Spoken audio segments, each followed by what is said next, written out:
Bago tayo magsimula, huwag kalimutang mag-like at share. Kung nagustuhan ninyo, mag-comment sa ibaba. Maraming salamat, let's go, ituloy na natin ang kwento.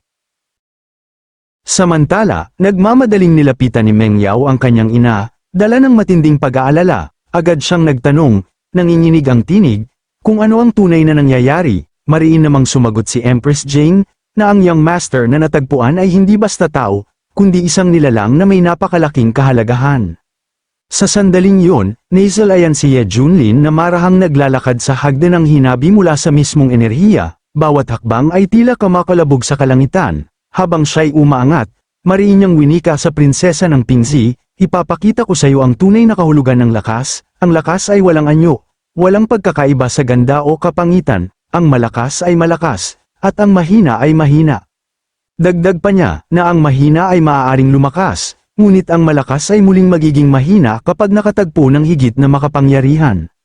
Ngumiti siya ng bahagya, ngunit mariin at puno ng determinasyon ang kanyang tinig. Kami, mga cultivator, sa bawat pag-urong mula sa mas malakas, doon kami lalong tumitibay, sa ganitong paraan lamang ako magiging walang hanggang makapangyarihan. Nang marinig ang mga salitang yon, tila nabuhay ang natutulog na katawang lupa ni Li Wuji. Puno ng alab ang kanyang tinig. Master, makakaasa kayo, siguradong lalakas pa ako, at si Liu Qingming naman ay nagdagdag, na sa kanyang walang pag-iimbot na dedikasyon sa landas, si Emperor Sovereign Ye ay nagsisilbing huwaran ng lahat ng cultivator. Sa panig ng mag-inang si Meng Yao at Empress Jing, napanganga ang dalawa sa kanilang narinig. Mariing inilahad ni Empress Jing, ganito pala yun, ang landas ng cultivation ay ang maging mas malakas, hindi ang maging mas maganda. Dagdag pa niya, puno ng pagtataka, sino ba talaga ang ating bida? Dahil sa kanyang mga salita, ang matagal nang nakatigil kong cultivation ay muling gumalaw. Sa puntong ito, makikita ang ating bida na nakatayo sa harap ng matabang babae na si Princess Pingzi. Napasinghap siya, at mariing sinabi, kasuklam-suklam, mali na ang landas mo mula pa sa simula. Agad niyang pinalabas ang kulay lilang apoy mula sa kanyang daliri, ngumisi siya, malamig at mabagsik, dahil wala ka pa ring intensyon na tahakin ang Dao, at ginagamit ka lamang ng lahi ng dagat, palalampasin muna kita sa ngayon. Sa isang iglap, binalutan ng apoy ang buong katawan ni Princess Pingzi, napasigaw ito sa matinding gulat at pagkabigla, habang nagpupumiglas, malaim niyang naitanong sa sarili, ako ba ang mali? Ang apoy na kulay lila ay lumagablab na parang apoy mula sa kailaliman ng impyerno, sigaw ng prinsesa, tapos na ang lahat. At di nagtagal, isang malakas na pagsabog ang kumalabog sa lupa mula sa apoy na yon, yumanig ang paligid na tila mismong langit ay nakisaksi sa kapangyarihan ng ating bida. Doon, makikita si Princess Pingzi na nakaupo sa sahig, nakatingala kay Ye Junlin na nakatayo sa itaas na tila isang Diyos ng kapalaran. Mariin niyang winika, hindi pa huli ang lahat, ang Netherworld Fire ay muling humubog sa iyong kaluluwa. Darating ang araw na mauunawaan mo ang tamang landas, magsasama muli ang iyong katawan at kaluluwa, at ganap kang maibabalik sa iyong tunay na anyo. Nang marinig ang mga katagang yon, agad nagpatira pa si Princess Pingzi, yumuko ng buong puso, at sa kaliwanagan ng kanyang isipan ay nagsabi, maraming salamat sa iyong paggabay, Master Ye, hindi ko ito makakalimutan. Samantala, bahagyang lumapit si Li Wuji, mariing bamulong sa ating bida, Master, hindi ko alam kung bakit, pero sa tuwing nakikita ko ang pangit na halimaw na to, medyo namimiss ko ang aking nakatatandang kapatid. Napasinghap si Ye Junlin, sabay tingala sa langit, at mariing tumugon, tama ka, wala dito si Xiao Hong, kaya medyo nababagot ako. Sa parehong sandali, makikita si Hong Chenny na inis na nagpupumiglas, habang ang matinding kagat ng vampire ay nakabaon sa kanyang leeg, puno ng galit ang kanyang tinig, lintik kang lamok. Huwag mong isipin na ikaw lang ang marunong kumagit. Dagdag pa niya, puno ng paghihiganti, panoorin mo kung paano kita kakagitin hanggang sa mamatay ka. Ngunit mabilis siyang binalibag ng vampire, dahilan upang mapatilapon si Hong Chenny sa sahig. Mariin na sigaw ng vampira, lintik ka, sumuko ka na. Kumalabog si Hong Chenny sa sahig na puno ng dugo, napasinghap siya, galit na galit, baliw kang aso. Bakit, hindi ka ba natutuwa sa gantihan ng kagat? Tutal, lumalakas ako sa pagsipsip ng dugo, wala akong talo rito. Dagdag pa niya, habang tumutulo ang dugo sa kanyang bibig, pero huwag mong hayaang malampasan ko ang cultivation mo, Kung hindi, dudurugin talaga kita at gagawing palaman. Samantala, sa loob ng bulwagan ng Forbidden Land ng kaharian ng Heavenly Maiden, kung saan ang gintong liwanag ng araw ay sumasalingsing sa loob, dumadagundong ang boses ng mga nilalang, "Wow, napaka-engrande ng Forbidden Area na to, hindi pa ako nakakakita ng ganito dati."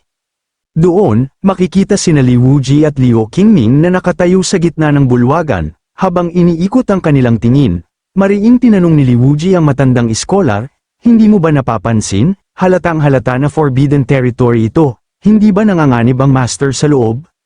Agad namang sumagot si Liu Qingming, "Walang panganib sa buhay si Master Ye. Ayon sa balita, lahat ng lalaking cultivator na pumasok dito ay ligtas," ngunit bigla siyang huminto. Dahilan upang mapataas ang kilay ni Li Wuji, mariin niyang inilahad, ang tanging problema, ay habang buhay silang nagkaroon ng kahinaan sa kidney. Samantala, sa parehong sandali, makikita si Ye Junlin na nakahiga sa gitna ng dalawang mag-ina. Bahagyang nagtanong ang ating bida kay Empress Jing, "Tama ba ang sinasabi mo, na ang hinigon natin ay susi para alisin ang restriction ng teleportation array?" Agad naman itong kinumpirma ni Empress Jing, "Tama, ang higon na ito ay konektado sa immortal consciousness at meridians ng ninuno. Tanging sa paggising ng ninuno matatanggal ang restriction." Nang marinig ang mga katagang yon, biglang umupo ang ating bida sa higon, parang isang mandirigmang muling nagising mula sa mahabang pagkakatulog. Kalmadong inilahad niya, na may dalawang landas upang magising ang muling nabuhay. Ang unang daan ay ang pag-asa sa spiritual energy ng langit at lupa upang muling ayusin ang sarili, at ang ikalawa ay ang paggamit ng kapangyarihang dumadaloy sa dugo at ugnayang pamilya. Pagkatapos, tumingala siya sa kalangitan, mariing nag-isip, at sa kanyang puso'y umalingaw-ngaw ang katotohanan, ang restriction na ito ay parang pader na naghihiwalay sa loob at labas, hindi makapasok ang enerhiya mula sa labas, at hindi rin makalabas ang nasa loob, marahil, hindi kailanman inaasahan ng ninuno ng kaharian ng Heavenly Maiden na muling madyagising ang enerhiya ng kunlun. Ngunit bigla siyang natigilan ng marahang hinimas ni Empress Jing ang kanyang balikat, ngumiti ito ng matamis, at malumanay na sinabi, "Tunay ngang parang propeta si Senior Ye, ngunit espesyal ang cultivation method ng ninuno, kailangan pa rin ang tulong ng pagnanasa ng isang lalaki upang mailipat ang kapangyarihan." Nang marinig yun, malalim na nag-isip ang ating bida, "Oh, ganun pala, ang taong ito ay tiyak na hindi kandidato para sa national examination, ginamit niya ako, pagbabayaran ko siya ng dugo." Sa sandaling yun, bahagyang bumulong si Empress Jing, puno ng pang-aakit ang kanyang tinig, habang unti-unting tinatanggal ang kasuotan ng ating bida, dahil sa napakalaking pangangailangan ng ninuno, at upang hindi masira ang pundasyon ng mga cultivator, kaunting bahagi lamang ang kinukuha ko sa bawat isa. Hanggang ngayon, kailangan ko pa ng 6.66 milyong lalaki, malayo pa bago ma-activate ang restriction. Ngunit dahil napakalalim ng cultivation ni Senior, mas marami siyang maibibigay.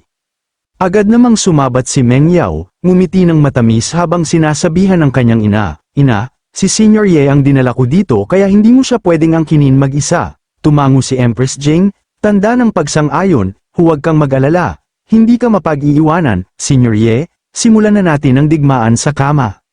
Sa sandaling yun, sumayaw ang mga kurtina ng silid sa simoy ng hangin, habang tumatagos ang gintong liwanag ng araw, makikita si Empress Jing, kalahating hubad, nakapatong sa ating bida, malumanay niyang sinabi, "Napakapino, tunay na napakapino, sa lahat ng aking naranasan, ngayon lang ako nakaramdam ng ganitong kasarap mula pa noong panahon ni Zhu."